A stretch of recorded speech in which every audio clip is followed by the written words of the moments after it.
Boa noite a todos. Sejam bem-vindos aí ao 23ª CEAL. Hoje nós estamos aí com o professor Arián Ojeda González, da Univap. Ele é professor pesquisador de Física Espacial. Também está presente a professora Ângela, eu que vos falo, professor Silas, também da Univap. E hoje nós teremos a apresentação aí da palestra Ferramentas Computacionais Aplicadas a um Problema Teórico da Física Espacial. Peço que vocês que estão participando, mantenham aí os microfones desativados, né? As câmeras. E as perguntas vão surgindo, vão passando no chat, tá? E no final, o professor Arián vai respondê-las, né? E aí a gente tem aí um desempenho melhor na apresentação. Professor Arián. Muito obrigado pela apresentação, professor Silas. Boa noite a todos. Agradeço pelo convite, agradeço à professora Virginia, coordenadora de engenharia elétrica, que me fez o convite para eu ter uma palestra. Então, se você me permite, eu vou começar compartilhando minha tela. Tá, então, como só um momentinho. Acho que é certo, vou parar aqui. Só um momento. Bom, então, como mesmo foi apresentado, o título da palestra é Ferramentas Computacionais Aplicadas a um Problema Teórico da Física Espacial. E eu sou o professor Arián Ojeda. Na verdade, eu vou me apresentar assim do meu currículo. Eu sou formado em Física Nuclear, em Cuba. Na verdade, não me formei na Universidade da Habana, me formei no Instituto Superior de Ciências e Tecnologias Nucleares, que existe em Cuba. Esse instituto, geralmente a formação é para focar na parte da parte nuclear para a medicina. Mas eu terminei procurando o Instituto de Geofísica e Astronomia desde o ano 2002, que fica na Havana. Nesse instituto tem estações ionosféricas, magnetômetros, e eu me comecei a interessar pela área de física espacial, e comecei a fazer iniciação científica na época. Aí eu fiz um mestrado no instituto em colaboração com a Universidade da Havana, na Faculdade de Física. Eu estudei a parte de física dos sistemas complexos aplicada já na física espacial. E no ano 2008 eu ganhei uma bolsa no INPE aqui em São José dos Campos, e eu comecei a fazer o doutorado também na área de física espacial. E então finalmente me formei como doutor em 2013, no começo. E posteriormente fiz um ano de postdoc no próprio INPE, e depois comecei a trabalhar na Univap desde 2015, final de 2014, 2015, como professor pesquisador. Então, essa é assim minha apresentação. Eu, a parte de ministrar aulas, a maioria dos presentes na sala me conhecem como professor, mas a gente tem um grupo aqui, que eu vou falar daqui a pouco, na Univap de pesquisa. E então, o meu intuito nessa palestra é que a maioria dos meus alunos aqui na FEAL conhecem o professor Arián, mas também queria mostrar um pouco que a gente também é cientista. E a ideia aí dessa palestra, de certa forma, eu também queria aproveitar e fazer um pouco de divulgação do nosso grupo, e não só do nosso grupo, sino de fazer uma divulgação do potencial que tem a nossa universidade na FEAL, em colaboração com o Instituto de Pesquisa e Desenvolvimento. Então, nessa palestra, vai ser uma palestra teórica. Basicamente, eu, de 5 anos de Univap, eu nunca tinha feito uma palestra na CEAL. Já se participei no INIC, no Sinfest, em outros eventos internos, mas não tinha uma palestra assim. E agora eu estou de coordenador do programa de pós-graduação aqui em Física e Astronomia. e também queria aproveitar para fazer um pouco de divulgação aqui do nosso grupo e da pesquisa. Bom, nessa área de pesquisa que eu vou apresentar hoje, de ferramentas computacionais a esse problema teórico, tem vários colaboradores, alunos aqui, o Leandro Nunes, aqui da física, o Matheus, que já se formou, o Antônio Nisso também se formou, foram meus orientando aí de mestrado e doutorado, o doutor Alan Prestes, a doutora Virginia Klausner, e tem dois colaboradores estrangeiros, o doutor Victor e o doutor José Juan González, lá do NAM, no México. Eu tenho outros colaboradores, todos estão aqui listados, os que estão mais relacionados com esse tópico que eu vou estar falando hoje. Bom, nosso grupo está aqui na nossa querida Universidade do Vale do Paraíba, essa é a entrada da universidade, que todos conhecem. Esta é uma imagem que eu gostei muito aí de um drone da Univap. Essa imagem mostra o IPID aqui e lá no fundo a FEAL, nossa querida FEAL. Então, a Faculdade de Engenharia e o Instituto de Pesquisa. Aqui no Instituto de Pesquisa, então, na verdade, eu estou dividido entre esses dois blocos aqui na FEAL. Eu ministro aula na FEAL e faço pesquisa aqui no Instituto de Pesquisa e Desenvolvimento. Então, nesse momento, agora que eu estou falando, estou aqui, neste bloco, não no outro bloco, são dois blocos aqui, um perto do outro.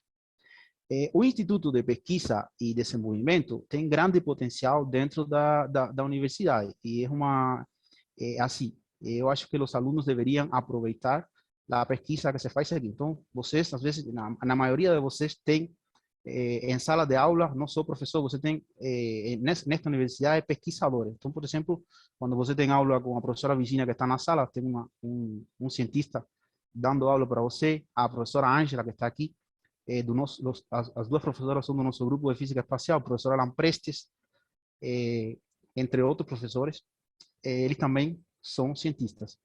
E tem vários cientistas que trabalhamos aqui no IPID. Então, o que eu vou mostrar hoje é mais uma parte do trabalho que a gente faz, tá? E que poderia ajudar na formação de vocês e que dá um apoio no currículo para a procura de emprego ou, quem sabe, continuar na vida acadêmica no futuro. Então, aqui eu queria mostrar a página do nosso programa. Tem um mestrado e doutorado em Física e Astronomia, certo? Tem outro programa aqui no IPID, mas eu vou falar só do mestrado e doutorado em Física e Astronomia. Nós temos uma muito boa infraestrutura, tendo laboratórios de nanoteplasma, bioteplasma, aqui da parte da matéria condensada. Temos laboratórios de astrofísica, tá? Esse laboratório de astrofísica também tem colaboração internacional. Tem laboratório aqui de astroquímica e astrobiologia, que você pode estar procurando o professor Sérgio. Aqui também tem um laboratório de computação de alto rendimento. Tem um cluster aqui para fazer simulação, o responsável, o professor Irapuã. E laboratório de física espacial, temos equipamentos espalhados pelo Brasil todo, incluindo aqui na Univap, perto do nosso observatório.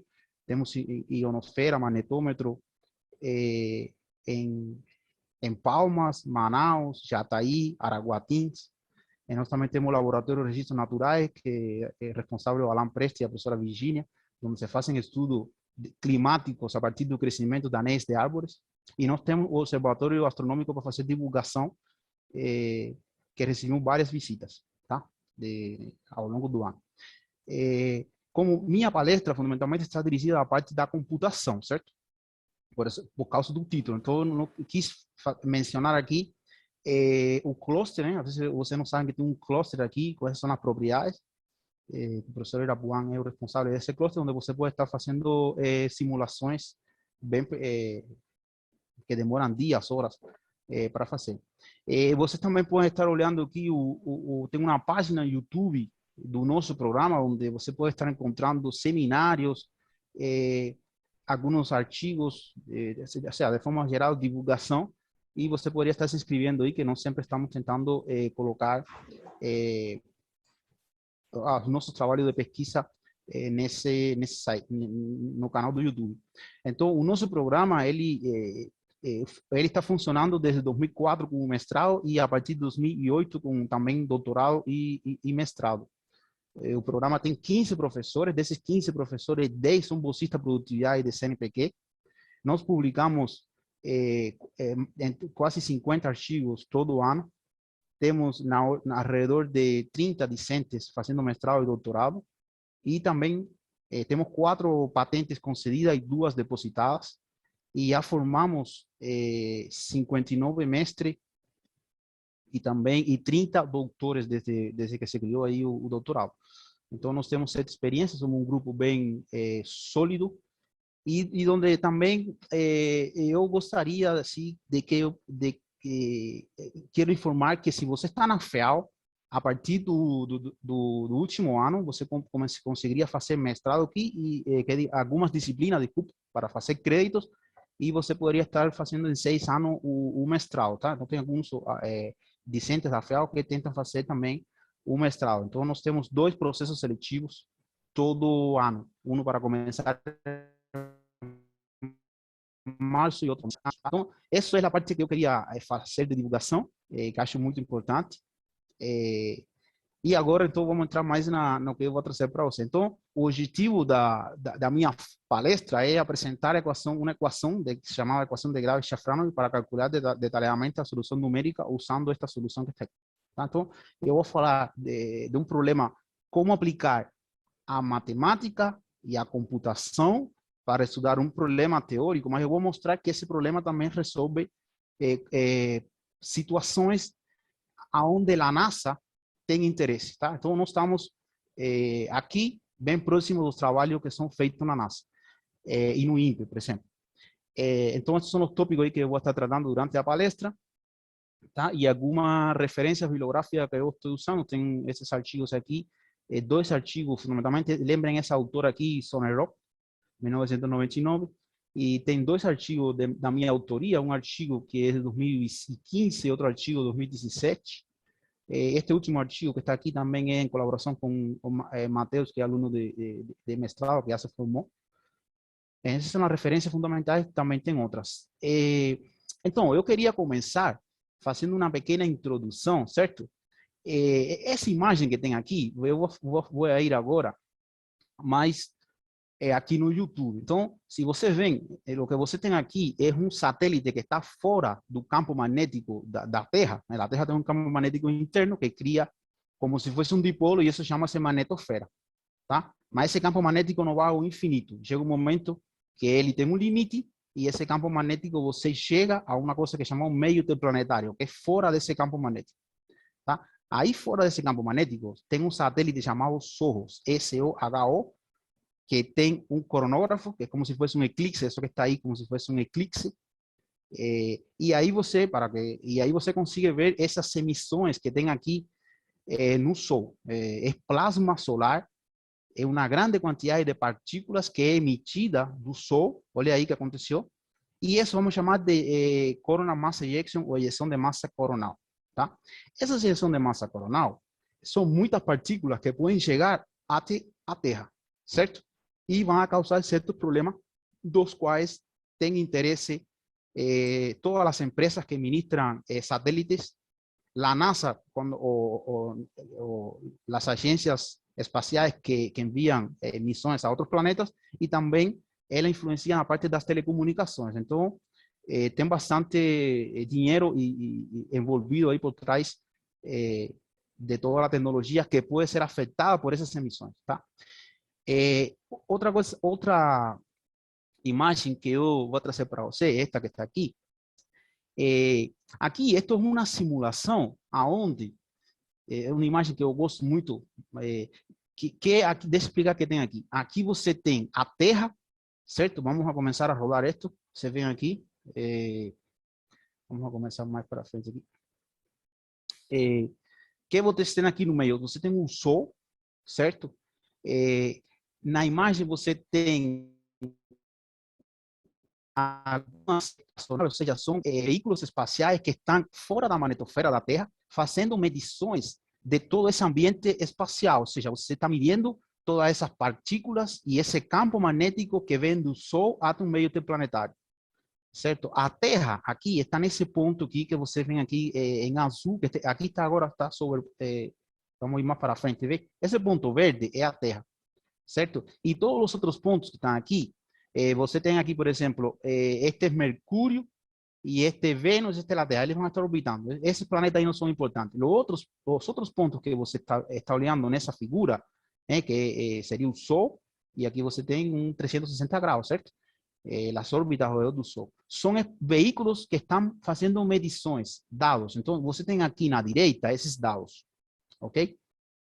E você, o que tem aqui, uma simulação, usando matemática, desde abril de 2020 até abril de 2021, e você vai ver quando o vídeo começa a ser executado, vai sair como um semiciclo, como este que tem aqui. Esse é como se fosse a frente de essa ejeção de massa coronal que sai do Sol e que eventualmente pode estar atingindo a Terra. Então, essas ejeções, elas são interessantes quando vêm nesta direção da Terra. Então, este aqui não vai atingir a Terra, mas vai ser medida aqui por este satélite. Então, você tem aqui vários satélites, tem os estéreos, que são satélites que estão em órbitas aqui ao redor do Sol. Você tem aqui também, por exemplo, o Parker. Esse Parker está aqui, que é esse o Parker este que está aqui, que são espaçonaves que querem medir bem próximo do Sol. Essa espaçonave Parker, ela é a espaçonave que mais próxima chegou aqui do Sol e ela faz bem medições bem próximas aqui, tá? Então, existe todo um interesse. Vamos a rodar aí, você vê uma ejeção aqui. Esta não atingiu a Terra, esta também não, certo? Aí você vê, e aqui você vê os dados, certo? Então, por exemplo, vamos esperar aqui que uma, deixa eu ver se tem alguma que atinja a Terra. Deixa eu ver. Eu não queria passar o vídeo todo, certo? Eu perdi esta aqui. Certo? Então você vem aqui, esta quase não atingiu a Terra, aqui esta que saiu vai bem devagar. Então quando você vem aqui, quando ela passa pelo satélite, essas grandezas aqui, elas aumentam, tá? Então, por exemplo, aqui, ó, esse valor aqui da velocidade que passou aqui, essa vai atingir a Terra aqui, ó. Tem um aumento, certo? Então, ou seja, o que significa aumento? Aumenta a velocidade, aumenta a densidade de partícula, aumenta o campo magnético, e isso vai causar alguns problemas na Terra. E aqui eu tenho um outro vídeo. Então, nós, de certa forma, o método teórico que eu vou falar hoje, ele serve para simular esses eventos. Tá? Eu vou explicar com mais calma isso. Essa é a aplicação. Tá? Depois da teoria, você vai aplicar o problema e essa seria a aplicação. Então, por exemplo, este outro vídeo que está aqui, bem interessante. Agora aqui vocês estão vendo isto que está aqui é a Terra. Está sendo representado o campo magnético. Se você vê aqui, este seria o lado diurno e o lado noturno. Então, esta parte, o sea, la magnetosfera sería aquí esta región, y esta región aquí frontera entre a magnetosfera y el medio interplanetario, lo que vamos a llamar de magnetopausa. Entonces, esas partículas que llamamos, ese flujo de partículas llamado vento solar, ele atinge essa magnetosfera e cria aqui atrás, você vê, é uma cauda. Então, na Terra, se você vê do espaço, ele vai aparecer um cometa, certo? Por quê? Por causa da pressão magnética que faz esse vento solar e a pressão cinética também com a magnetosfera, certo? Então, o tamanho, a distância aqui até a magnetopausa, ela vai depender da velocidade e do campo magnético que tem aqui no vento solar. Então, isto é o que nós vemos assim no dia a dia. Se você vem aqui, cada certo tempo, olha o que acontece. Em certo tempo, esta fronteira se aproxima bastante da Terra. E o que acontece aqui nessa região? Quando você tem um campo magnético, o campo magnético da Terra está para cima, e o campo magnético do vento solar, quando ele está em sentido contrário, cria-se um fenômeno chamado reconexão magnética, aonde a linha de campo magnética da Terra vai se quebrar. Então, as linhas se reconectam e muitas partículas do vento solar entram fundamentalmente aqui na Terra pelas regiões polares. Tá? Quando isso acontece, é um problema, porque as auroras boreais, elas descem para baixas latitudes. Então, você tem fatos históricos que teve auroras observadas, por exemplo, em Miami. As auroras descem para baixas latitudes. Isso significa que muitas partículas entram e satélite que encontre, satélites de telecomunicações, etc., eles afetam toda a infraestrutura. E, além do mais, ela provoca afetações tremendas nas telecomunicações, satélite Terra, até as próprias comunicações via ionosfera e a comunicação por GPS, por exemplo. Então, isso afeta toda a parte tecnológica do planeta, certo? Não do Brasil, do planeta como um todo. Então, você vê aqui essa região. E o que acontece? A grande preocupação que tem por trás disso é uma coisa que eu vou mostrar agora. Eu vou avançar um pouco esse vídeo. Deixa eu ver se ele fala a data aqui. Porque ele compara aqui 2006. Olha aqui 2006. Ele vai mostrar agora uma tempestade que teve em 2006, certo? Um pouquinho mais para cá, que seria uma dessas ejeções de massa coronal que saiu do Sol, e em 2006 nós tínhamos instrumentos. Então, olha o que aconteceu com essa tempestade de 2006, que foi uma tempestade forte. Olha onde está a magnetosfera. E agora vamos ver o que aconteceu com uma... Olha, essa tempestade é uma simulação feita de uma tempestade chamada Evento Carrington, de 1859, tá? Na época não tinha quase instrumento, mas se tem registro, alguns registros da época, e a partir de simulações, certo? Quem permite essas simulações? A física que a gente faz, a parte matemática, a parte de simulação, no final de contas, isto que está aqui é uma simulação magneto-hidrodinâmica. Então, olha o que aconteceu, pessoal.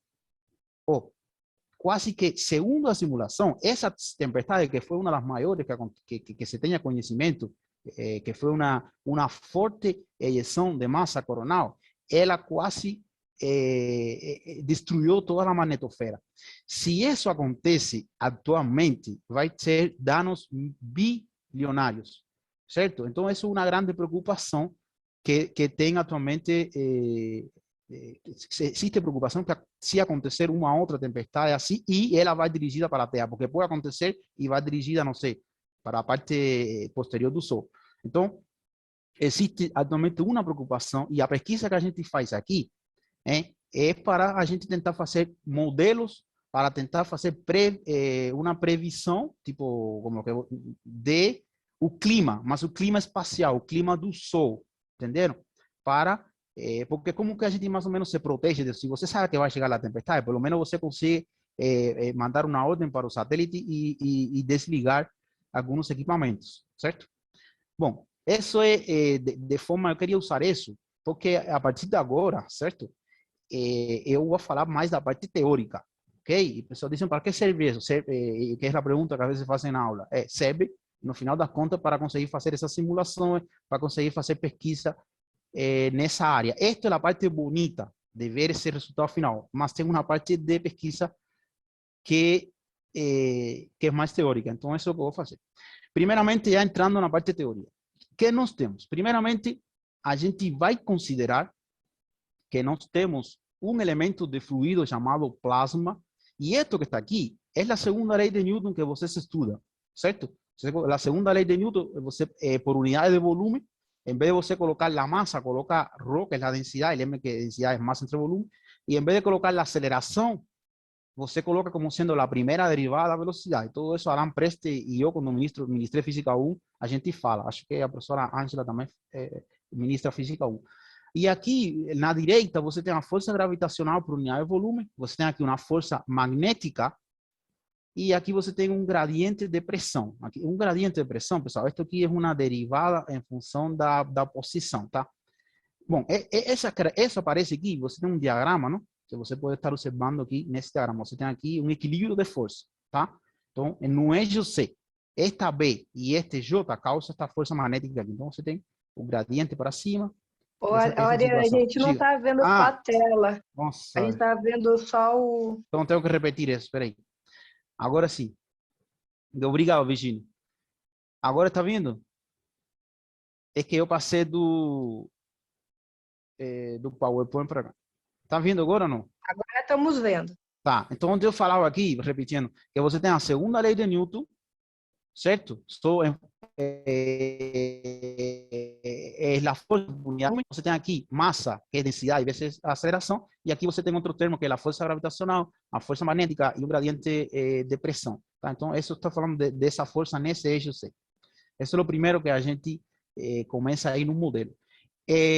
No que nós vamos estar estudando, nós vamos considerar que Na física sempre temos que fazer considerações para poder diminuir a complexidade do problema, certo?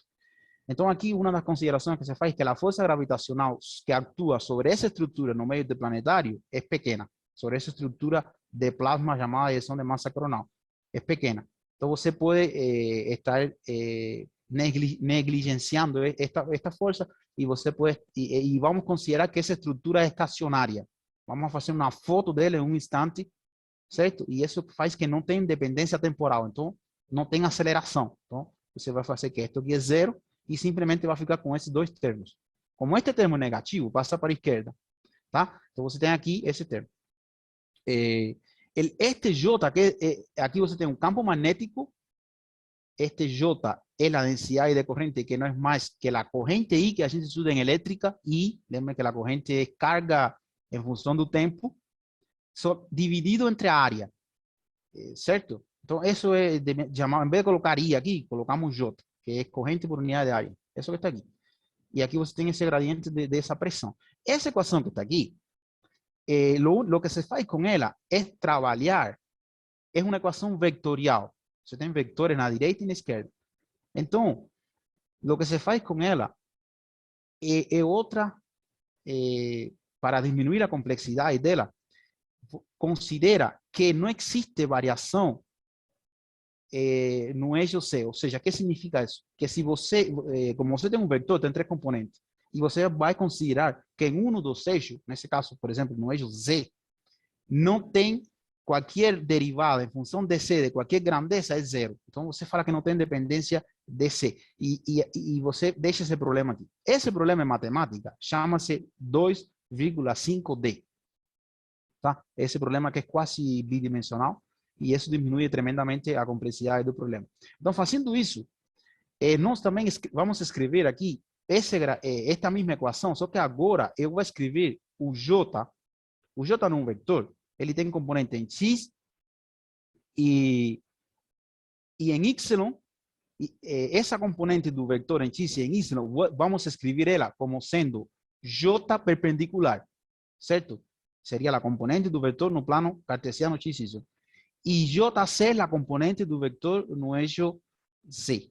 Tá? Então, a gente escreve isso para que se usa bastante nesta área e trabalha, tanto faz isso tanto para o campo, para a densidade de corrente, como para o campo magnético.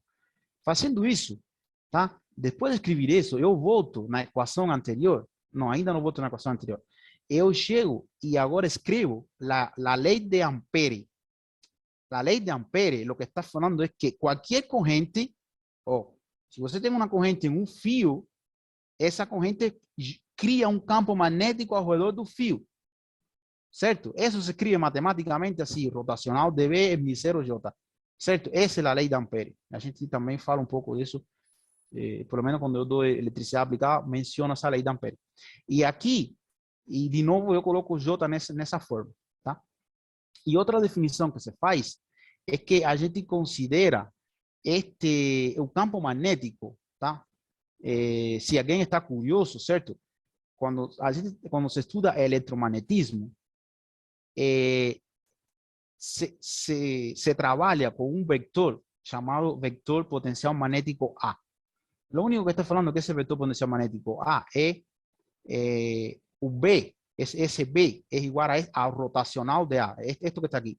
Esto coloco aqui. B é rotacional de A. Se eu faço isso, essa expressão fica assim. Esse B fica em função de A em C. Tá.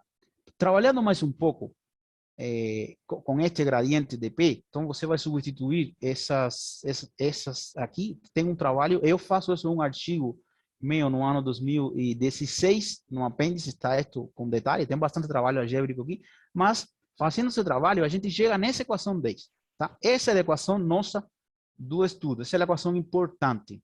Tá? Esta equação que está aqui está falando que o Laplaciano de A, desse campo A, de A em C, esta é uma equação que não é vectorial, é uma equação já escalar. É menos μ0, que é a permissividade num vácuo, a derivada em função desse próprio A. E aqui, entre parênteses, você tem a pressão cinética e aqui você tem a componente C do campo magnético. Então, esta equaçãozinha que está aqui, ela é uma equação diferencial e é também chamada equação de Poisson, na parte de física, porque o laplaciano, como o termo à direita não é zero, é chamada equação de Poisson. Se fosse igual a zero, fosse chamada equação de Laplace. Tá? Mas o problema que tem essa equação, que ela, assim do jeito que está, não tem solução analítica. Tá? Ela somente tem solução numérica. E a outra coisa super interessante dessa equação é que, incrivelmente, ela vai me ajudar a estudar aqueles eventos. Tá? Qual é a importância dessa equação? A importância dela é que essa equação em matemática chama-se equação ou problema de Cauchy. O sea, o que significa isso? Significa uma equação que, se você tem uma condição inicial, você pode conhecer a solução em uma grade, certo? Específica. Então, deixa eu ver se eu consigo explicar isso com mais calma aqui. Onde está isso aqui? Ou seja, isso é o que significa, deixa eu ver se eu crio, que se eu crio um plano cartesiano, x e y, tá? Esta equação que está aqui, se eu conheço em qualquer lugar desse plano algumas grandezas físicas aqui, acima dessa linha, quando eu resolvo essa equação, eu consigo obter uma ideia do que está acontecendo aqui, em outra região. E qual é a importância que isso tem na parte daqueles eventos? A importância que isso tem na parte daqueles eventos é que, por exemplo, vamos a supor agora que eu tenho aqui o Sol. Aqui está o nosso Sol. Tá? Não estou colocando amarelo, esquecem, está feio, mas... E agora acontece essa famosa ejeção de massa coronal que vai se movimentar aqui. Esto é um monte de elétrons e prótons vindo para a Terra que está aqui.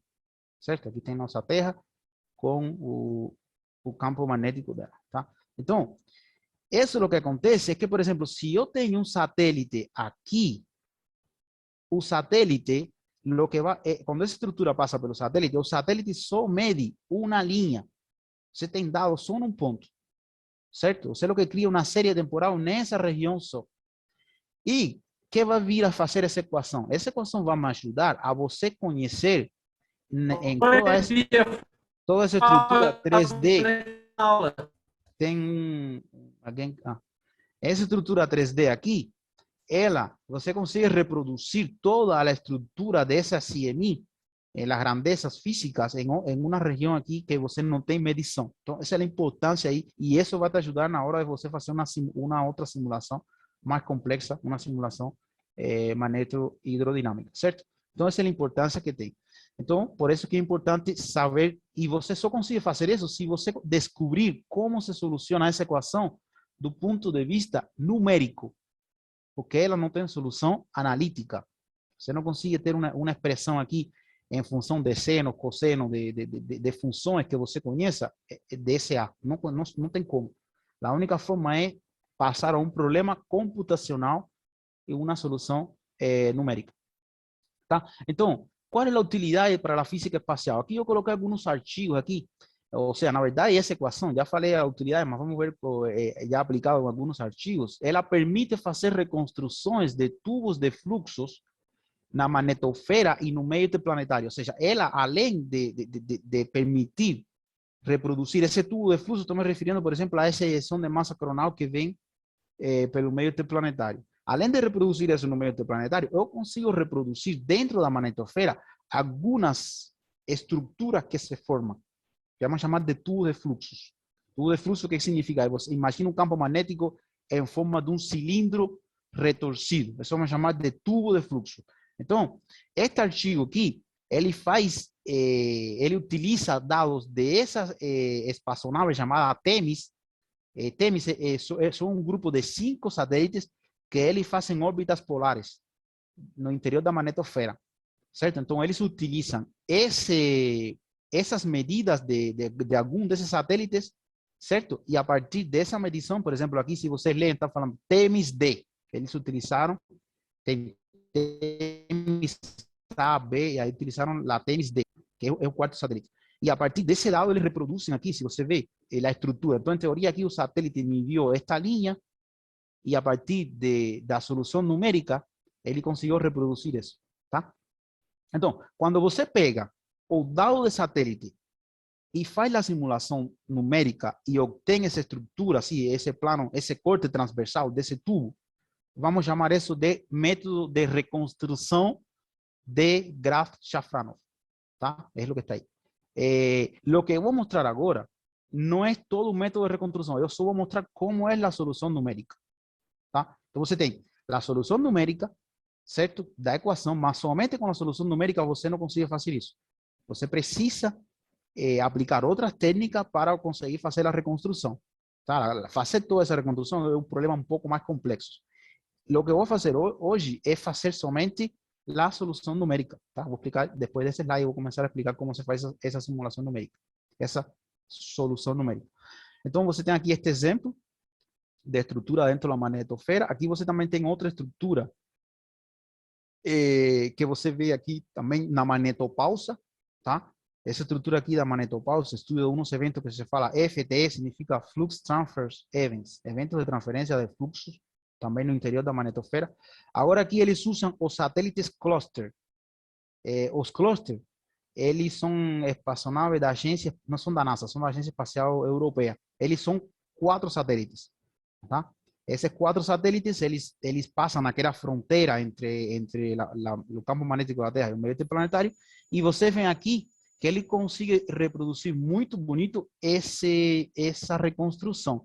Este método aqui já é um pouco mais sofisticado, porque se você vem aqui na imagem, esta que está aqui, esse é o corte transversal desse cilindro, vamos chamar de cilindro magnético. Então, se você vem aqui, tem umas setas, certo? Essas setas são as condições iniciais. Então, por exemplo, vamos supor que ele usou como o cluster, são 4 satélites que viajam bem próximo um do outro, tá? Então, aqui, por exemplo, você pode pegar um satélite e fazer a reconstrução em toda a região e você pode comprovar se o método está bom ou não com outro satélite que está bem próximo. Tá? Então, aqui, casualmente, tem esse evento aqui. Estas imagens, então, esto que está aqui é lo que a solução final desse método de reconstrução. Aqui, se você vê estes gráficos, é porque você precisa fazer alguns testes computacionais para ver se o método vai funcionar nesses dados, porque se você não tem um tubo de fluxo, o método de reconstrução não pode ser implementado, tá? Mas a gente não vai se complicar. Queria mostrar este artigo mais como um exemplo. Um outro exemplo que essa metodologia se usa é nos tubos de fluxo no meio interplanetário. Então, agora se tem aqui tubo de fluxos, somente que esses tubos de fluxo que nesse artigo específico não são aqueles de massa coronal bem gigante, elas são tubos de fluxo que são de pequena escala. São pequenas explosões que duram, às vezes duram poucos minutos, certo? E que são pequenos tubos de fluxo. Então, aqui foram feitas essa reconstrução e você vai para ver aqui na figura a interação aqui que tem um tubo com outro e dá para fazer estudos em relação a isso, tá? Um outro artigo agora é aplicar esse método em nuvens magnéticas. Esse é um artigo da minha autoria aqui, e também com a professora Virginia, o professor Alan Prestes e colaboradores do INPE, onde a gente estuda, olha aqui, um evento complexo de que coisa é uma nuvem magnética. Imagina aquela explosão chamada explosão de massa coronal, que vem todo ele no meio interplanetário. A nuvem magnética é a parte super organizada de campo magnético que tem bem mais no interior dessa explosão de massa coronal. Então, basicamente, a nuvem magnética ela viaja dentro do interior dessa ejeção de massa coronal, tá? Pessoal, nuvem não significa nada a ver com nuvem que a gente vê no céu, tá? É um nome que em inglês se utiliza magnetic cloud e a gente está traduzindo aí nuvem magnética, mas é um evento no meio interplanetário. Lá não tem ar nem nada disso, simplesmente tem elétrons, prótons e campo magnético, certo? Então, a gente analisa este evento aqui de 19 a 22, que é um evento complexo, e a gente utiliza 6 métodos. Dentro desses 6 métodos, um deles é este que estou explicando. Então, eu somente aqui estou colocando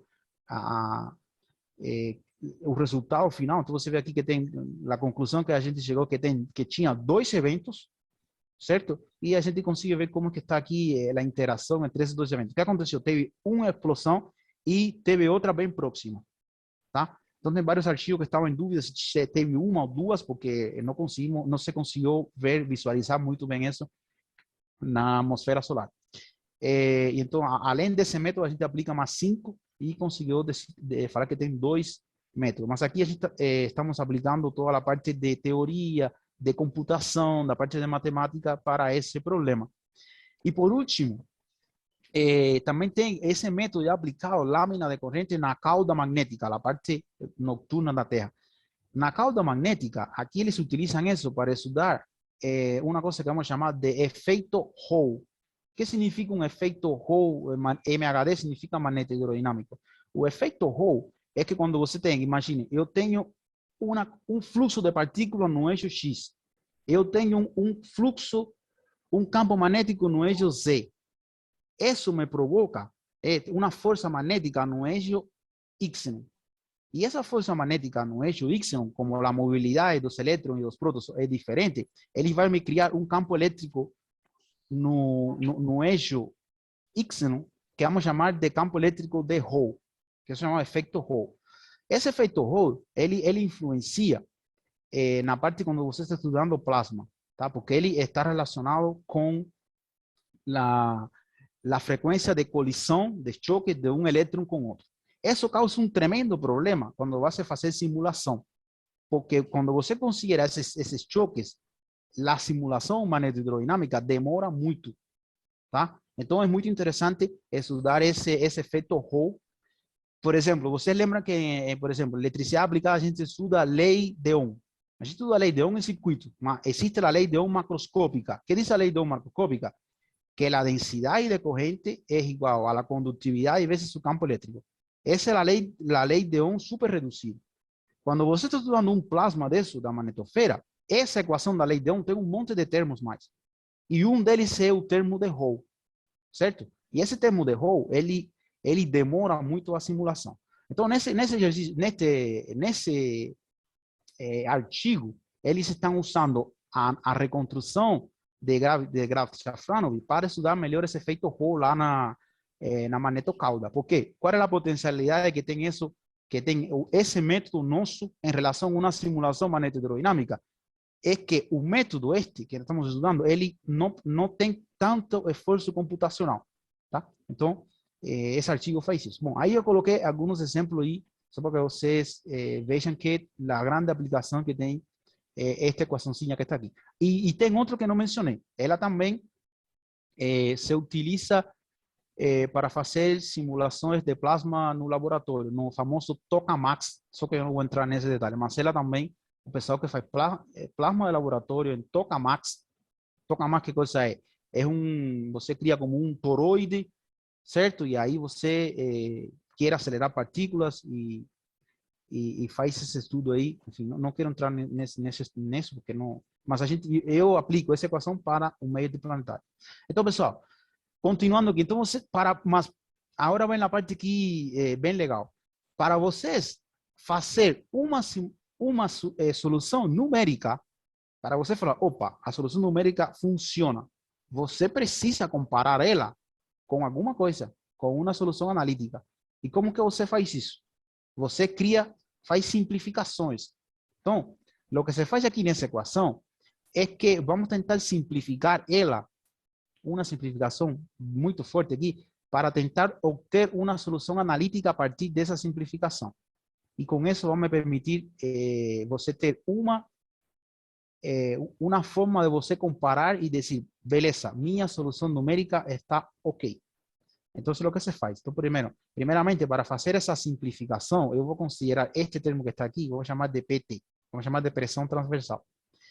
E agora, fazendo isso, eu considero que esse PT que está aqui pode ser considerado em função de uma condição inicial, que é esse PT0 que está aqui, que é em função do campo magnético e deste μ0, e isto vai ser um exponencial de -2, uma constante. Esta constante aqui é um potencial magnético normalizado, uma normalização, olha aqui que tem A sobre L é o comprimento da escala, e B0 chamamos de campo magnético assintótico. Então, isto é uma normalização, e certo? Então, quando você faz isso e coloca isto aqui, e substitui onde está, substitui isso, você chega nesta equação que está aqui. Esta equação que está aqui tem solução analítica. e ela vai nos permitir da solução desta equação comparar depois com a solução numérica. Eu vou mostrar isso ainda hoje mais para frente na palestra. Então, esta é a forma mais fácil de você chegar de aqui até aqui. Esta equação tem significado físico também. Como? Bom, aqui se você vê este artigo aqui de Kahn, 1973, ele utiliza teoria cinética de plasma usando uma distribuição uma equação de distribuição e a partir de teoria cinética de plasma, você chega nessa equação, tá? Eu tenho um artigo com das referências que eu mostrei no começo, como aluno de mestrado, o Matheus, que a gente publicou um artigo fazendo uma revisão desse método até chegar nessa equação. Tá? Esse artigo é do ano passado e está na Revista Brasileira de Ensino de Física. E o interessante dessa equação é que faz mais de 100 anos que este tipo de equação foi resolvida. Deste tipo, não este que está aqui, este. Porque essa equação, vamos chamar em física ou em matemática, é um tipo de equação chamada equação de Liouville. E a solução dela se conhece desde 1878. Tá? Esse tipo de equação de Liouville, por sorte, não? E aqui, em esse artigo de Walker, 1915, ele tem uma função genérica, aonde, se você considera este exponencial em função dessa função g, vamos chamar de função geradora, certo? Que depende de c. Esse c é uma função de variável complexa, x mais y. Então, se você faz isso e você coloca uma equação aqui, você pode obter diferentes soluções. Então, não tem só uma solução, tem uma família de soluções, uma família matemática, né, de soluções dessa equação, tá?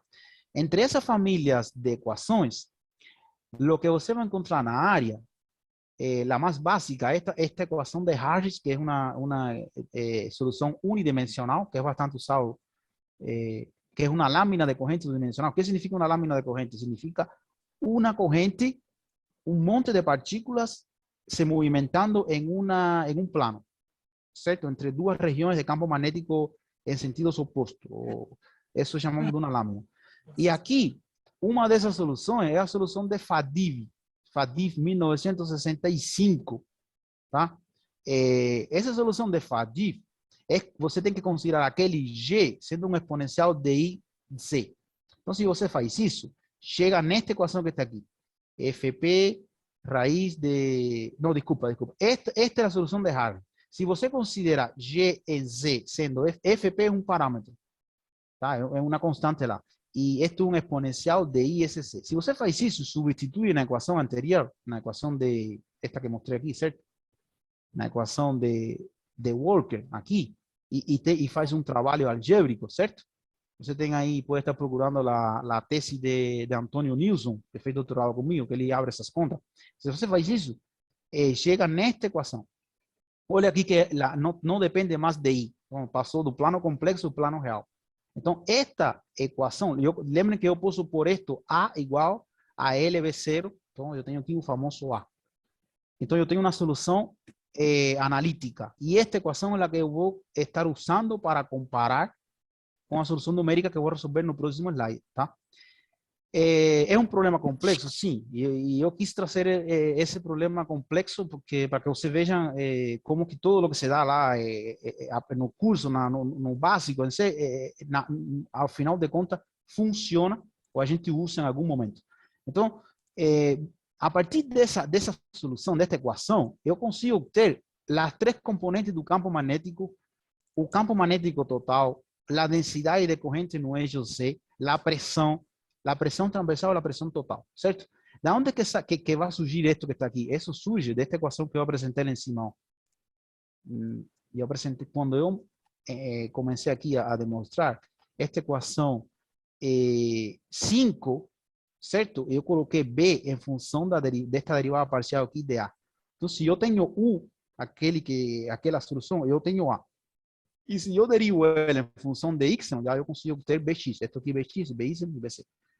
Então, a partir dessa equação, a partir que eu tenho uma solução analítica, eu consigo ter todo o campo magnético, tá? Então, desde aí que sai esse campo magnético, essas equações que estão aqui, tá? Então, eu quis fazer aqui uma figura todas essas soluções analíticas, eu fiz o gráfico aqui.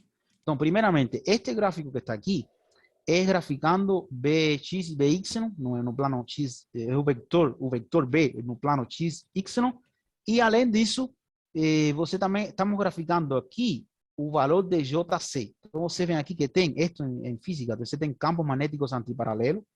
Aqui você tem um ponto X, que é um ponto de reconexão magnética, tá? E aqui você tem duas, esto é chamado de ilhas magnéticas. Então, você tem aqui uma ilha onde a densidade de corrente é máxima. Essa estrutura aqui é super legal, certo? É uma estrutura estática, mas isso é o que é a solução aqui de esta equação que está aqui, tá? A ideia aqui é que, por exemplo, você pode entrar com esta solução e ver como evolui ela numa simulação magnética hidrodinâmica. Mas, enfim, esta é a condição inicial aqui dessa equação que está aqui. Esta. Bom, e aqui você tem todas essa solução no plano X, Y, tá? A solução analítica fica assim.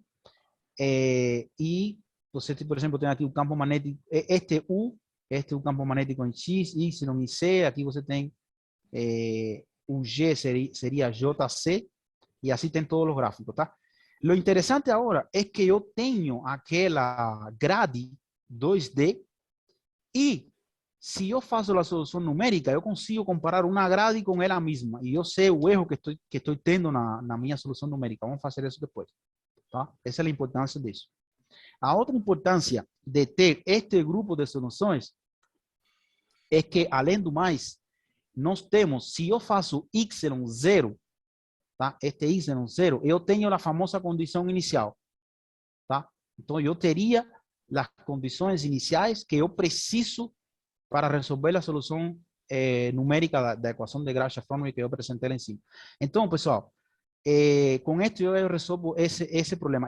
E aonde estão essas condições iniciais? Elas estão aqui. Tá? Então, neste gráfico que está aqui, que ficou um pouco pequeno, você tem aqui Bx em vermelho, este que está aqui, By, este By e este Bc. Aqui você tem o A em x,0, é a condição inicial. E aqui você tem a pressão. E isto que está aqui é a pressão transversal em função de A. Aqui tem feito um ajuste, olha aqui, um ajuste por mínimo quadrado. A gente onde estuda mínimo quadrado? Em física experimental. Tá? Então, tem um ajuste por mínimo quadrado de uma função exponencial, tá? Desses pontinhos aqui. Então, beleza. Essas são minhas condições iniciais. Outra coisa que tinha alguma coisa que eu teria que falar aqui desse gráfico. Você vê aqui que aqui a ilha magnética está acima do eixo X e aqui está inclinado. Isto porque tem uma rotação, uma matriz de rotação porque necessariamente o satélite não tem que passar assim exatamente por esse eixo, pode ter uma certa inclinação. Então, isso foi uma coisa que foi feita no artigo original que mostrou este modelo e a gente fez assim também. Eu poderia ter deixado essas ilhas aqui acima do eixo X só para dar uma coisa mais real do problema. Foi feita aqui uma rotação em todas as soluções. Tá? Bom, pronto. Vamos fazer um stop aqui. A gente demonstramos que temos uma solução, uma equação de Graf-Shafranov. Essa equação não tem solução numérica, não tem solução analítica, só tem solução numérica. Aí que eu preciso, antes de passar a fazer a solução numérica, eu preciso simplificar ela para tentar ter uma solução analítica muito simplificada, mas essa solução analítica vai me permitir criar as condições iniciais que eu vou usar para fazer a solução numérica e, além do mais, vai me permitir comparar o resultado final. Certo? Isso você vai fazer sempre que faz uma solução numérica. Essa comparação para eu validar se meu método numérico está certo. Tá? Então, por enquanto, está tudo legal. Agora, o que eu preciso fazer? Bom, como é que eu vou fazer a solução numérica? Tá? Isso é o que vamos explicar. Como fazer a solução numérica.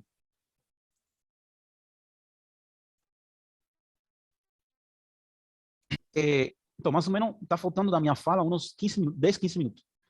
15 minutos, eu acho. Bom, a questão que debe responder es cómo justificar, do punto de vista matemático, un método para resolver numéricamente esa ecuación de Graves-Shefranov, que es la que está lá en sí. Esta solución fue propuesta en un trabajo de Sonnerup, 1996, y fue mejorada en ese archivo en 1999, tá? Y después, en 2015, yo fiz una mejora en esa solución, tá? Que voy a estar falando qué fue lo que yo fiz de mejor na pesquisa nessa solução de 1999. Então, a solução numérica, ela começa com uma expansão em série de Taylor, em torno do eixo x igual a x0. Considerando, lembrem que série de Taylor, você tem que considerar aqui um y igual a 0. É necessário construir uma grade retangular para obter a solução numérica. Neste caso, a seguinte grade é usada. Você precisa de uma grade aqui, x vai de 0,51, e você precisa um delta x, certo? Da grade, você precisa particionar essa grade, e você tem um y que vai de menos 5 a 5, e você precisa também deixar um delta y bem pequeno, que foi considerado assim, 0,1 delta x. O objetivo da solução é estudar a forma como o valor deste A em C, ele vai variar. Então, eu vou ter o A em x em 0, e a partir desse valor eu tenho outro e outro. Então, eu vou ter um método interativo que, se eu entro isso em um programa, dentro de um loop, eu consigo fazer a solução numérica. Isso é o que é feito. Tá? Então, pode-se resumir que o método de derivação da solução numérica é resumido na realização de N etapas. Qual é a primeira etapa? A primeira etapa é fazer série de Taylor. Olha, tenho A, qualquer função, e eu vou fazer a condição inicial, mais a primeira derivada, mais a segunda derivada. Este 2 aparece aqui do famoso fatorial que fica embaixo na série de Taylor, na expansão de série de Taylor. A segunda etapa bom, se vocês percebem aqui, se eu conheço esta condição, certo? Se eu conheço isto, e se eu calculo isto em y igual a 0, eu conheço um passinho para cima e para baixo. Eu conheço y mais delta y e y menos delta y. Então, aí eu tenho dois pontos no entorno, no eixo y. Tá? Então, e assim eu vou embora. Na segunda etapa, estou explicando isso aqui, não? Então, depois, na segunda etapa, eu vou calcular a 2y e vou usar esta solução aqui para fazer isso. Tá? E assim vai embora. Então, a enésima etapa seria esta equação que fica assim. Então, como falei, se você entra este método em um loop computacional, você consegue ter toda a grade e toda a solução naquela grade retangular. Agora, o problema está, como é que eu calculo esto e esto que está aqui? Tá? Então, esto que está aqui, calcula-se. Eu tenho da solução analítica, eu tenho diretamente esse valor. Este termo que está aqui, eu vou calcular ele da solução do B. E este que está aqui, eu vou ter que ir na solução inicial de Graves-Shefranov para saber qual é esse termo. Vou explicar isso com mais calma. Então, na primeira etapa, supondo que os dados de um satélite sejam conhecidos, temos informação sobre a componente do campo magnético, a densidade e a temperatura do plasma. Também é possível calcular a pressão do plasma desta forma, e a solução do problema depende das condições iniciais, ou seja, consiste em um problema de Cauchy ou problema de valor inicial. As magnitudes são calculadas a partir de, então, este A, se eu conheço Bx, Bx, eu consigo calcular este valor. Isto aqui se faz integração por métodos trapézios. Tá? Aí, onde é que você estuda isso? Métodos numéricos, disciplina do quarto semestre. E aqui eu consigo obter este outro passinho aqui, este termo, a partir do Bx. Então, se eu tenho Bx, eu sei este valor, naquela equação que eu mostrei lá no começo do que B é rotacional de A. E agora está faltando esse terceiro termo. Esse terceiro termo, vamos continuar lendo aqui, que é mais fácil. Em resumo, então, fica aqui. Usando o modelo de Faddeev com θ igual a 5,7 e um FP conhecido, aí você tem este A, seria este termo que está aqui. Você tem o Bx assim e o Bx. Tá? Então, você tem todos os valores aqui. Em resumo, na etapa 1, os dois primeiros termos do lado direito da equação 20, desta equação que está aqui, este e este, foram calculados. O terceiro termo é calculado a partir da equação de Grave-Shevdanov. Agora, a equação de Grave-Shevdanov tinha aqui o Laplaciano de A. Ou seja, vai ter esta derivada parcial que ia ficar aqui na direita, mais esta derivada parcial. Então, o que eu faço? Eu passo a derivada parcial da função de x para aqui, para a direita, e esto que fica aqui é a derivada em função de A. O primeiro termo do lado direito, este que está aqui, da equação, é calculado a partir de um esquema de diferença finita de segunda ordem ou superior. Tá? Eu não vou entrar em detalhe, mas isso se calcula por esse método aqui de diferença finita. Este que está aqui. O método que é um método bem usado em métodos numéricos. O método para obter o segundo termo do lado direito da equação é descrito abaixo, certo? Ou seja, como que eu tenho esse? Calcula-se esta função, certo? Você conhece o P da condição inicial e conhece o BC, então você calcula isto, sendo que P minúscula é este número e BC é este valor. E o segundo passo, a partir do plot, por isso que eu consegui fazer este plot aqui, ó. Este plot aqui no final, este é para fazer isso. Você faz um plot de PT com A e faz um ajuste com mínimo quadrado e já você tem essa equação. Tá? Você deriva essa equação e resolve tudo. Então, tem esse termo aqui. Fiquei aqui, certo?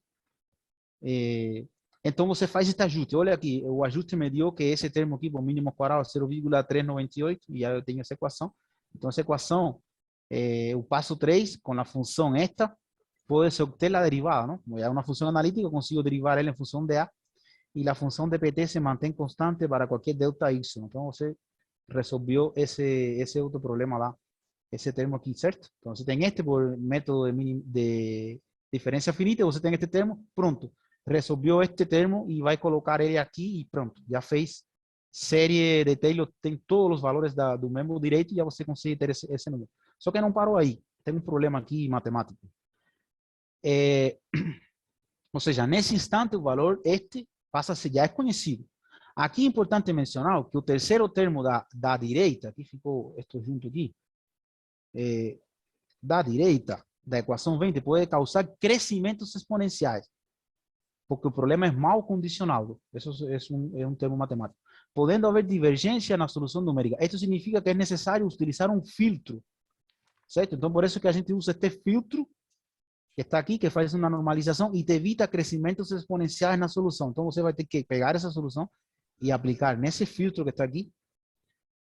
Ainda, antes de passar para a segunda etapa do método, você precisa calcular By e Bx, tá? Porque esses dois valores aqui, você precisa na segunda etapa. Aonde?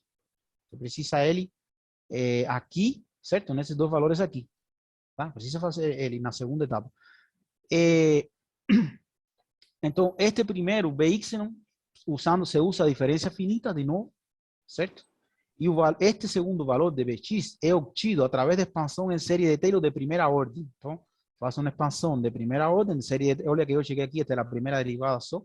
E o problema está que agora surge este termo aqui de novo. Este termo que está aqui é este mesmo que surgiu aqui, ó. É o mesmo deste passo aqui, ó. E eu vou ter que repetir esse passo. Este que eu vou precisar fazer isto e isso de novo. Certo? E assim eu consigo colocar esse termo. Desse modo, é possível prosseguir para uma segunda etapa, aí é que eu vou então para o segundo, e repetir novamente o mesmo procedimento de preencher toda a grade retangular escolhida no início da integração numérica. Então, depois disso, você faz o mesmo passo a passo e pronto, resolve a solução numérica. Eu falei que eu tinha feito um aporte no trabalho, certo? Que publiquei em 2015. O que a gente fez no artigo 2015 é que no artigo lá de 1999, se você percebe, eles não faziam um filtro deste Bx. E este Bx deve ser filtrado de novo, porque este termo aqui é o que causa os crescimentos exponenciais. Então, nesse artigo, foi proposto usar esse filtro, o artigo original fazia esse filtro só depois deste passo. E a minha proposta dos colaboradores é fazer de novo esse filtro neste Bx. E fazendo isso, a gente melhorou tremendamente a solução, tá? Fazendo a filtragem de novo desse aporte aí desse artigo. Bom, e agora aqui, pessoal, Aí, beleza. Esto é muita teoria, tudo bonito, mas muitas coisas que você vê em palestra, de ver esto aqui, a levar isso na computação, é um problema. Então, esto é o que eu fiz aqui. Como que a gente faz isso de forma computacional? Então, aqui eu estou mostrando o Wolfram Matemática, que foi o que eu usei na época que implementei isso. Que estou usando a versão de Student, de estudante, que eu comprei na época, que eu fiz isso quando estava no final do doutorado, tenho essa licença aqui desse programa, e ele é bastante usado pelo físico, enfim, de forma geral. Então, o que eu tenho aqui, na hora de implementar este problema, primeiro, definições. Então, eu entro aqui com definições, eu consigo escrever todas aquelas equações. Esto é a solução analítica, ok? Então, eu escrevo aqui A, o Bx, By, Bc. Eu consigo escrever aqui o P, que é a pressão, já com o ângulo θ de rotação. Olha, como que eu faço esse ângulo θ de rotação? Esse ângulo θ de rotação, eu fixo ele em 5,7, certo? E depois disso, olha aqui a matriz de rotação, essa que está aqui, tá? É uma matriz de rotação, olha aqui, cosseno, menos seno, tá? Olha aqui que eu faço também o f, que é esta função aqui do exponencial. Então, eu defino todas as condições iniciais e, além do mais, eu defino aqui os valores tanto do ΔX, que são os valores da grade, que eu vou utilizar. Tá? Então, esta primeira etapa, basicamente, o que faz é algumas implementações. Depois, depois que está feito isso, vem o cômputo ou o cálculo das condições iniciais. Agora eu vou pegar estes valores e vou fazer y0. Tá? Se você vem aqui, eu estou fazendo y0 e estou colocando esses valores na grade.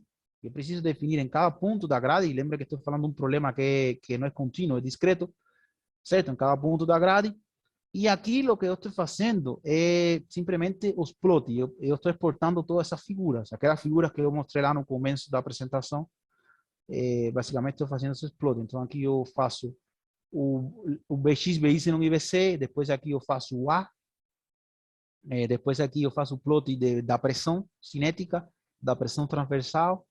E agora aqui eu faço o ajuste exponencial, aquele PT em função de A, tá? Eu faço esse plot e vou mostrar agora, depois de explicar isso com calma, de fazer a explanação, eu vou rodar o programa. Então, este aqui é o ajuste. Olha aqui que o ajuste se faz por mínimo quadrado. Onde é que se faz esse ajuste aqui no matemática? É simplesmente colocar essa função find fit, tá? Então, você faz esse ajuste aqui por mínimo quadrado, faz esta curva aqui. E no final, o que eu faço? Eu faço exporto as condições iniciais em cada ponto da grade. Por que eu faço exporto isso em uma pasta do meu computador? Porque aí eu tenho isso fixo e eu não preciso rodar isso mais no meu programa. Então, eu deixo isso lá, salvo, e depois eu vou na seguinte etapa. Então, na segunda etapa do programa, o que você precisa é calcular a solução exata da grade, que permite futuras comparações. Então, agora, eu estou calculando os valores ponto a ponto acima da grade. Tá? Então, eu faço isso de novo aqui, tanto para PT como para JC, faço tudo aqui. E também eu exporto todas essas figuras aí. Não? Tenho a figura exatamente acima da grade. Por quê? Porque eu preciso conhecer esses valores para fazer comparação. E a terceira etapa é calcular a solução numérica. Agora é que eu vou entrar na solução numérica. O primeiro que se faz, pessoal, essa é lógica de programação, quando você faz um programa assim mais complexo, é criar funções.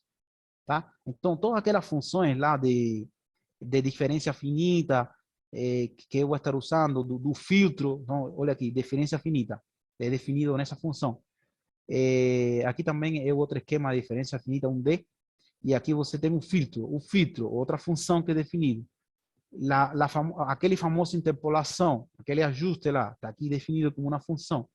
E aqui eu vou importar as condições iniciais. Então, isto são funções que eu vou estar chamando na hora que eu estou fazendo o loop da minha solução numérica. Tá? Então, eu passo aqui, depois de fazer isso, a partir daqui, se vocês lerem, é o cômputo da solução numérica. Vou fazer agora mesmo a solução numérica.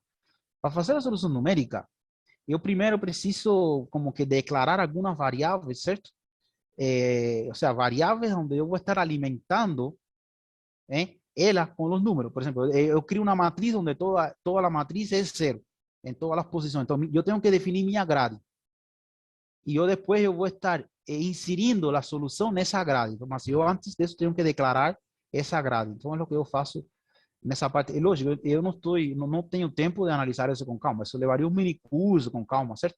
Estou falando para você ter a ideia da lógica aqui da programação. E depois de feito isso, e agora sim, olha, o loop aqui, ou aquele, no matemática, eu uso um table, que é o mesmo que usar um for, em qualquer outra linguagem de programação. Então, nesse table, eu primeiro vou fazer a solução numérica para x maior que zero.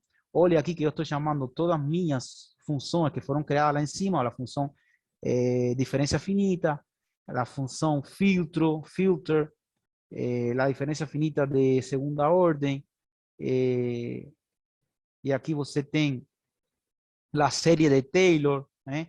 Depois você tem aqui de novo o uso filtro de Bx, tá? E assim, no final de contas, eu estou fazendo isso e aqui no final eu estou alimentando minha matriz A, que é a solução que eu vou ter preenchendo minha grade. Aí depois, feito isso, você faz alguns trabalhos aqui com a matriz, não? Porque na parte de uma grade retangular é uma matriz. E depois eu vou resolver aqui para y no menor que zero, que basicamente é quase a mesma coisa aqui, só que para y no negativo. E depois eu faço alguns ajustes aqui para deixar isso salvo algumas variáveis. E no final, vou exportar todo esse resultado. Eu tenho a solução numérica tanto de A, do campo magnético, aqui todo está resolvido numericamente. E no final, este gráfico é o mais importante. ¿Qué es lo que tem esse gráfico que está aqui? É a comparação entre a solução analítica ponto a ponto e a solução numérica. Lembrem que a gente estuda em física experimental um erro relativo percentual. Exatamente isso que se faz aqui. Erro relativo percentual. O ponto da solução analítica menos a solução numérica dividido entre a solução analítica. Vezes 100%. Tá? Isso exatamente que se faz aqui, ó.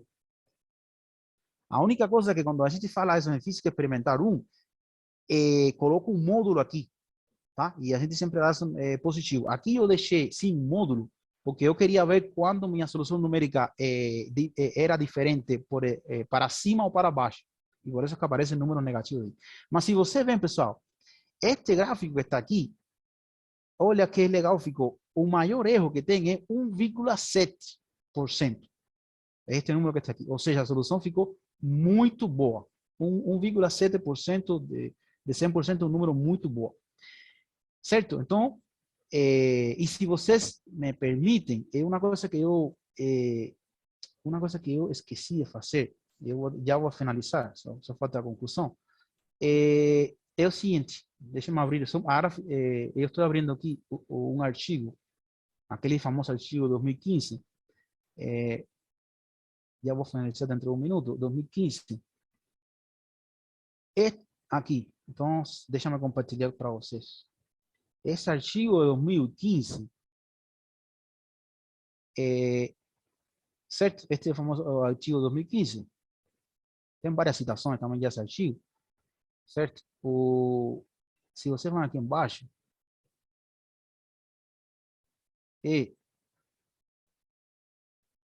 tá, então eu queria mostrar, aqui, esses são os gráficos que eu mostrei, tá no artigo, certo? Aqui, pessoal, olha como ficava a solução do artigo original, certo? Ficava aqui, essa parte aqui preenchida com alguns erros nessa região aqui. Se você vê, o erro ia ser até 3, 4% aqui nessa região. E o meu menor erro foi 1,7, certo? E aqui você tem 1,97, números maiores aqui. Então, a solução, depois de fazer o filtro, olha como ficou a solução nossa, que foi a que eu mostrei lá. Então, toda essa região aqui tira, porque você aplica o filtro e fica assim, tá? Então, toda esta região aqui estava aqui assim, fundamentalmente, você tira aí nessa solução. Só que aqui, o que eu apresentei lá no programa, eu fiz o corte em -2 e tem um pouco -4. Lógico, quanto mais você se afasta de isso igual a zero, os erros vão sendo maiores, certo? Por causa desse crescimento exponencial. Então, ou seja, já concluindo minha fala, é o seguinte, todas as etapas para calcular numericamente a equação de Grave-Shefranov como um problema de Cauchy foram apresentadas de forma teórica e computacional usando a solução de Faddeev como condição inicial. Compreender as especificidades do método apresentado é o primeiro passo antes de prosseguir com o estudo do método de reconstrução de Grave-Shefranov a partir de dados de satélite, que eu não fiz isso, tá?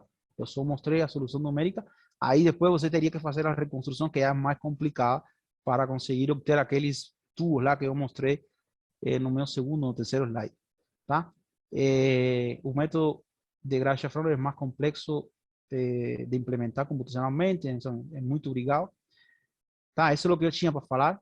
Se você chegou até aqui e me acompanhou, então você tem alma de cientista, certo?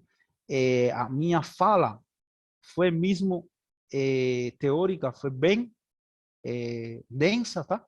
Mas foi feito com essa ideia para levar a ideia, pessoal, que a gente faz ciência, certo? E a ciência não é fácil. Eu não fiz isso num dia, nenhum mês, tá? Para fazer tudo isso que eu mostrei, eu fiquei trabalhando dias inteiros, e comecei no final do doutorado e terminei depois no pós-doc. Então, as coisas não se fazem em pesquisa rápido, tudo leva um tempo, e tempo estou falando de meses, tá? Então, é assim, você tem várias coisas que pode fazer depois da formado, que é mais trabalhar na parte de aplicação dos problemas, na parte acadêmica, enfim. E, de forma geral, pessoal, só para mostrar, vocês têm aqui na nossa universidade, no nosso Instituto de Pesquisa, no momento, uma riqueza de pesquisa que vocês podem estar usando. Não sou eu, tem pesquisadores que estão no top 5 do Brasil, tem alguns pesquisadores aqui que estão aqui no IPD, na área de pesquisa que ele faz. No top 5, estou falando entre os melhores da área que ele trabalha, tá?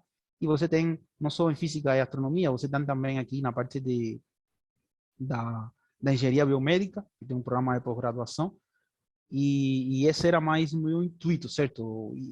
E levar o IPID para a FEAL e motivar as pessoas.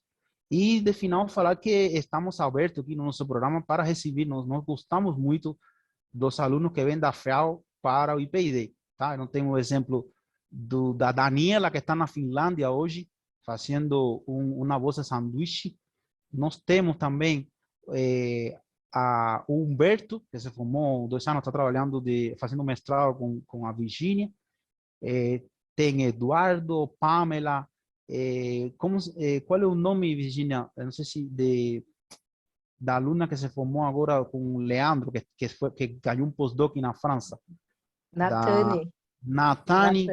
Natane também finalizou o doutorado, se formou na FEAL, tem um pós-doc lá. Tem professores que estudaram, a professora Virginia estudou aqui na universidade, na graduação também, Virginia. E hoje está aqui conosco. Eu fiz graduação e mestrado. Então, fez graduação e mestrado aqui no Univap. O professor Alexandre está dele também. Então, é isso, pessoal. A minha fala foi, tipo assim, motivadora, e eu quis mesmo... o conteúdo que foi apresentado foi mais de pós-graduação, tá? Mas, enfim, isso é. Estou aberto aí para perguntas. Obrigado. E fiquei com 57 no final da palestra. Muito bom. Passo a palavra aí para o Silas. Muito bom, professor Ariano. Muito bom mesmo. Eu não sou da área em específico, sou engenheiro aeroespacial, gosto do espaço, né? Mas, assim, vendo o trabalho, a gente acaba, dentro da engenharia aeroespacial, a gente acaba sempre falando um pouco de satélites, de espaçonaves, os problemas que os ventos solares podem causar nos equipamentos eletrônicos, né? Em torno aí da Terra, né? Que geralmente é onde fica a maior parte aí dos equipamentos, né? Espaciais, estação espacial, espaçonaves, cápsulas espaciais e por aí vai, né? Então, essa parte de partículas aí, de vento solar, isso aí afeta, a gente sabe que afeta aí grandemente aí satélites e outros equipamentos aí em torno da Terra e mais além também, né? Quando a gente está falando também de espaço. Né? Mas muito bom mesmo, professor. Bom, eu acho que deixa eu dar uma olhadinha aqui a questão de perguntas. Sim, apareceu uma pergunta aí no... Duas perguntas. O Thiago, conheço aí os alunos que estão, são meus alunos de método numérico. Quer uma Posso, ajuda, Silas? posso Isso, o responder no Thiago, chat ou não? ele... Tem uma pergunta do Tiago, que ele pergunta se na parte da construção do código computacional é possível usar outros softwares, como Python, por exemplo. Ou se, sim, Thiago, na verdade, quando eu fiz esse código, o Python não estava tão na moda, certo? Eu usei na Wolfram Matemática, mas certeza dá para fazer ele no Python tranquilo. E não só, em qualquer linguagem, na verdade, você pode trocar de um código para outro, certo? Mas sim, dá para fazer no Python sem nenhum tipo de problema, certo? Pode ser que faça até mais fácil, porque o Python tem um monte de bibliotecas aí que a gente poderia estar usando, por exemplo, biblioteca de diferenças finitas, métodos trapézios, tem muita coisa feita lá. E no matemática também tem isso implementado, certo? Também o matemática, eu gosto porque, a ver, a filosofia é bastante similar, certo? Entre os dois programas. Então, se dá para usar. Eh, Bom, então, na resposta é sim. Mas eu queria falar do matemática. Uma coisa que eu gosto, por exemplo, eu fiz a apresentação. Ah, mas faltou rolar o código. Tá. Se vocês querem, eu executo ele, você vem ele executando o que ele faz, apesar de tudo, parece complexo, mas ele faz isso em questão de minutos. Tá, mas vamos responder as perguntas e eu posso fazer isso no final. Tem outra... Como posso fazer pesquisa científica mesmo trabalhando e estudando? O Alisson. O Alisson. Então, Alisson, eu tenho que cumprir horas na iniciação científica ou algo similar? Então, Alisson, eu acho que, por exemplo, a pandemia chegou para facilitar um pouco isso, porque, por exemplo, na área computacional e esta parte mais teórica, você, por exemplo, eu poderia te orientar online, você não precisa vir do seu serviço para cá. Se você tem 2 horas ao dia disponível, 1 hora para fazer pesquisa, dá para fazer à distância. Então, porque fazer um programa não precisa, você pode vir eventualmente para se reunir pessoalmente e ver o clima da pesquisa, como que funciona, enfim. Mas dá para fazer, mas sempre fazer pesquisa é muito esforço, certo? Quando eu fiz um mestrado em Cuba, eu fiz trabalhando. Eu trabalhava e à tarde ia fazer as disciplinas na faculdade de física e tinha que pegar 2 ônibus. Mas fui fazendo e a gente tem que encarar e fazer. As disciplinas aqui no nosso programa, se você vai fazer, por exemplo, mestrado, você... Já não estou falando de iniciação, estou falando de mestrado, são feitas à tarde. Geralmente a gente funciona mais à tarde. E na parte de iniciação, pode começar com uma iniciação científica voluntária, onde você tem que mexer a certas documentações aqui no IPID. E posteriormente tem as opções de bolsa que você tem para fazer iniciação. São umas bolsas do CNPq, mas a gente não classificou, não tem essas bolsas nesse momento. Tá? Então, nós estamos esperando, aguardando, ver se essas bolsas de IC elas voltam para a universidade, mas o valor ele não é reajustado faz tempo, é R$400. E o segundo é você fazer uma iniciação voluntária, melhorar seu currículo e as suas notas, e tentar, com seu orientador, enviar um projeto para aprovação da FAPESP. E a FAPESP dá uma bolsa em torno de R$700. Não sei exatamente se esse valor, mas a FAPESP se reajusta pela inflação, tá? Então o valor é mais alto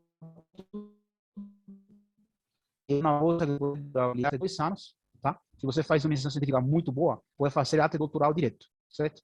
Então, não tem nenhum caso de fez doutoral direto conosco, mas, assim, tipo, isso te dá um diferencial fazer iniciação. Acho que, por exemplo, o Humberto, ele fez iniciação científica daqui dos alunos, acho que também a Daniela fez, e assim, geralmente os alunos que ficam conosco, ele termina, fazem iniciação. Tem alunos que fazem iniciação e não continuam. Por exemplo, eu fiz uma bolsa FAPESP de iniciação com Matheus, já se formou. Matheus, não me lembro o sobrenome. Ele não fez, está hoje na indústria, mas fez 2 anos um ano de bolsa FAPESP. Tem outra pergunta, pessoal? Acho que eu te respondi. Boa noite, professor. Tudo bem? Tudo bem. Você respondeu a questão aí da pergunta que eu fiz, né?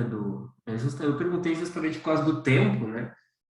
E trabalhar e estudar realmente toma bastante nosso tempo, né? Para fazer uma pesquisa científica. E eu sempre tive interesse em participar disso, porque alguns anos atrás eu entrei no projeto Decolar, né? Até contando um pouco do meu pessoal. E eu estudei ali fiz as pesquisas no INPE, no CTA também, que tinha lá os observatórios dia de terça e quinta, né? Eu não sei se hoje em dia já tem, né? Também se tem, mantém. E estudei no Objetivo também com a professora Nuricel, não sei se vocês conhecem, e ela fazia astronomia e astrofísica.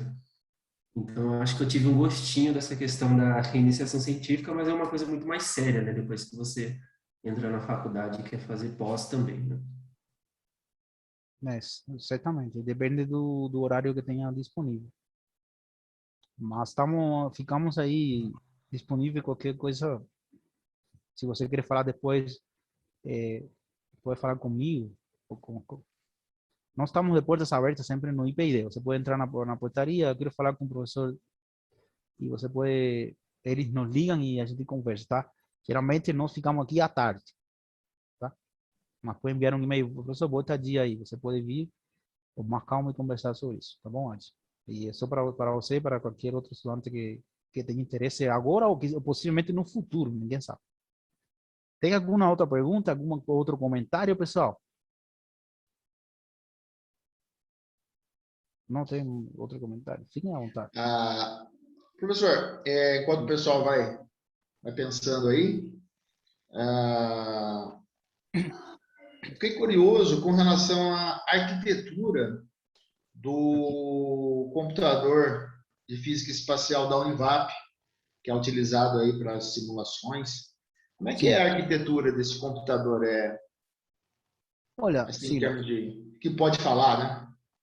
você entendeu? Então, deixa eu te falar uma coisa. Processamento.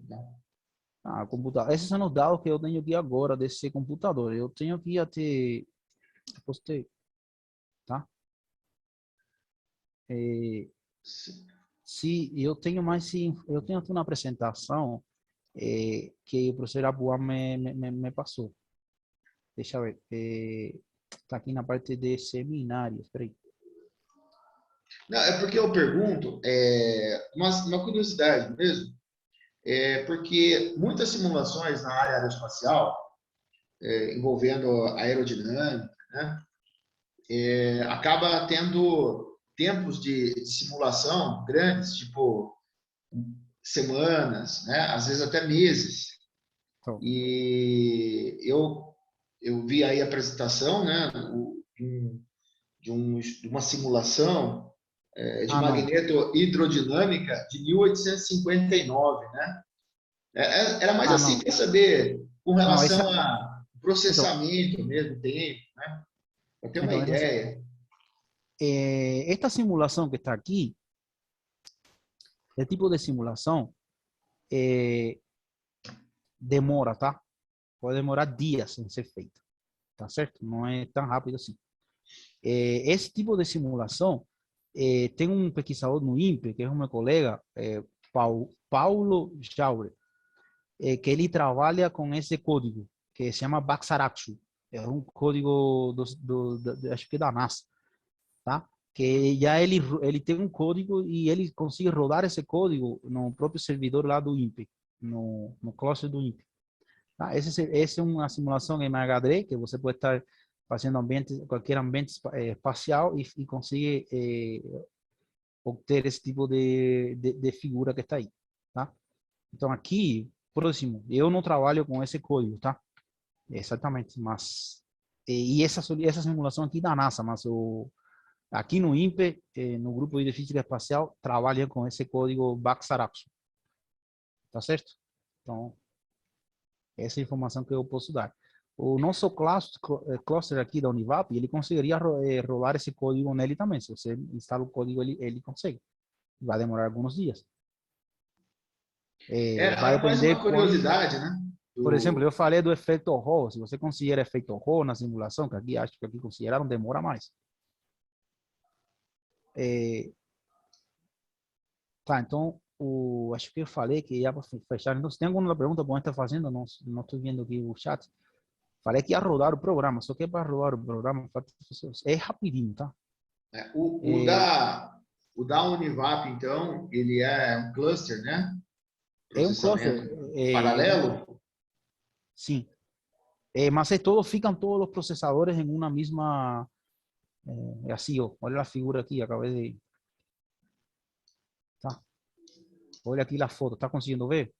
Sim, tô vendo. Dois nodos hipercubo, então você tem alguma foto aqui. Aqui você tem um usuário externo, tá? Então funciona assim. Tem dois nodos. E se você quer uma foto com mais calma, é assim, ó. Tem todo aqui esse... É o rack, né? O rack. Tem outra foto aqui. Deixa eu ver se tem outra. Irapuã colocou pouco. Série, ele usa paralelo. Eu não te posso dar detalhe do código porque eu não trabalho com ele. Então, eu prefiro não falar, só estou mostrando na apresentação porque eu não sou responsável desse... A Virgínia colocou aqui que tem cluster 16 nodos com 250 cores. 1 terabyte de memória RAM. Sim, 1 tera. Isso. Não, está na figura que eu mostrei, não? O sea, isso. 1 tera de memória RAM. Isso mesmo. Isso mesmo. Então, falei que ia rodar o negócio, o programa. Deixa eu ver. Aqui, pessoal, como que roda? Aqui nesse programa você pode rodar por parte igual que o Python. Não, você coloca X-Enter, ele executa essa primeira parte, que foi bem rápido. Este cômputo aqui das condições iniciais, vamos apagar esta figura. Só. O Ariano, não tá aparecendo, Ariano. Ah, não. Nossa, meu Deus. Acho que... Agora sim. Peraí. Não, ainda não está aparecendo. Ainda não. Quem sabe para o comportamento inicia novamente. Inicia de novo. E agora? Agora foi. Foi, tá. Então, falando aqui, vamos executar o código rápido. Então, você vê aqui. Primeira, isto funciona de aqui, olha aqui, de aqui até aqui, olha a aba. Tá? Isto coloca, roda bem rapidinho. A segunda parte, que é o cômputo das condições iniciais, ele vem de aqui até aqui. Vamos apagar esta imagem para que vocês vejam que ele vai gerar ela bem rápido. Foi bem rápido. Exportei as condições iniciais em uma pasta. Em que pasta? No meu computador, certo? Está aqui, Seminário, México, 2020, esses resultados.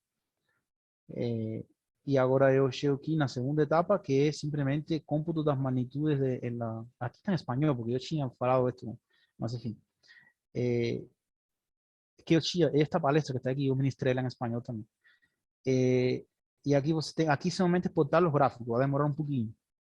Tá? Ele está fazendo isso, vai exportar os gráficos nesse pasta de resultado. Só vai demorar um pouquinho, significa 30 segundos. Acho que me passei do tempo, oscila, né? São 8h40. Tá, mais um minuto. Vamos encerrar então. Está rodando aí, não sei porque está demorando um pouquinho, só... Não, tranquilo, fica à vontade aí. Tá, tranquilo. Esto vamos lá.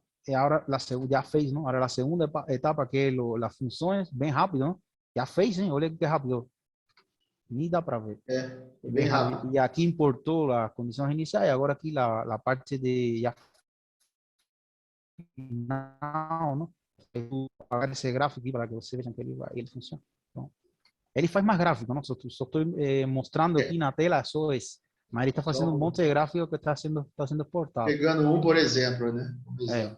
que é o mais importante, esse que está aí. Então, Sim. ele vai fazer aqui, ó, já fez toda a Ó, solução bem numérica rápido. bem rápido. Então, porque é o problema 2,5D. Aí, para que você veja, aqui, seminário, está nessa parte aqui, ó. Deixa eu ver. Acho que está aqui. Não, deixa eu ver que pasta que essa bolsa, porque não me lembro.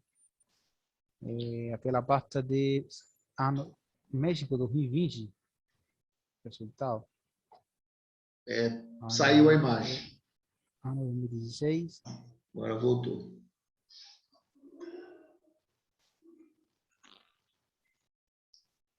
Espera, sim, saiu a imagem, eu sei.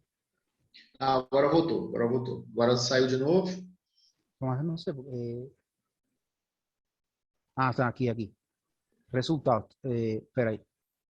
Ó, a imagem saiu, agora voltou, tá? Então você vem aqui, essa é a parte de resultado, tá? Todas as figuras estão salvas aqui, entendeu?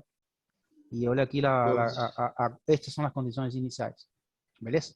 Então, Ok, ok. tá bom. Então, obrigado. Se não tem mais perguntas, podemos encerrar. Sim. Muito bom, viu, professor Mariano? Muito bom Tá, mesmo. muito obrigado. A Agradeço a todos. minha, a minha área é engenharia aeroespacial, mas eu sempre tenho assim, uma visão assim, não muito, claro, porque não faço diretamente essas simulações, mas assim, a gente acaba vendo, né, a complexidade que é a implementação, a numérica. E você comentou aí vários anos aí de pesquisa, né, doutorado, pós-doc. Então é realmente uma área muito fascinante, muito interessante e que exige dedicação, né? E precisa de empenho, de vontade mesmo para poder estar desenvolvendo aí a pesquisa, né, nessa área. Precisa de sangue novo aí para trabalhar nessa área também. Isso mesmo. Precisa É. ter aquela vontade que ele, né, de estar trabalhando com aquilo que gosta e desenvolvendo. Professora Ângela, tem alguma colocação aí para Não, finais? Pra... não, agora acho que você pode fazer um encerramento, né? Aí eu vou parar a gravação e Tá tudo Tá, obrigado a tranquilo, né? todos aí. Então tá. Agradecemos aí a palestra do professor Ariel Correia Gonzalez, bem também com a presença de todos aí os participantes, tá? Os certificados vão estar disponíveis aí na página do evento, tá? Então, a próxima semana, quem quiser pegar o certificado, vai lá na página do evento que vai estar lá o certificado disponível para os participantes. Muito obrigado, então. Colocações finais aí, professor Ariane? Tá, eu agradeço todos que participaram aí do final na palestra, na oportunidade, e agradeço a Rafael, a Virginia. E não, a gente está fazendo pesquisa, estamos abertos aí para todos, mas eu fiz mais a pesquisa também por divulgar, mais me motivou isso. Agora eu estou em uma fase da minha carreira acadêmica que estou muito preocupado com a divulgação, depois da pandemia, porque estou vendo muita pouca gente se interessando na ciência. Estou vendo isso aqui no nosso programa e a ciência tem que continuar, certo?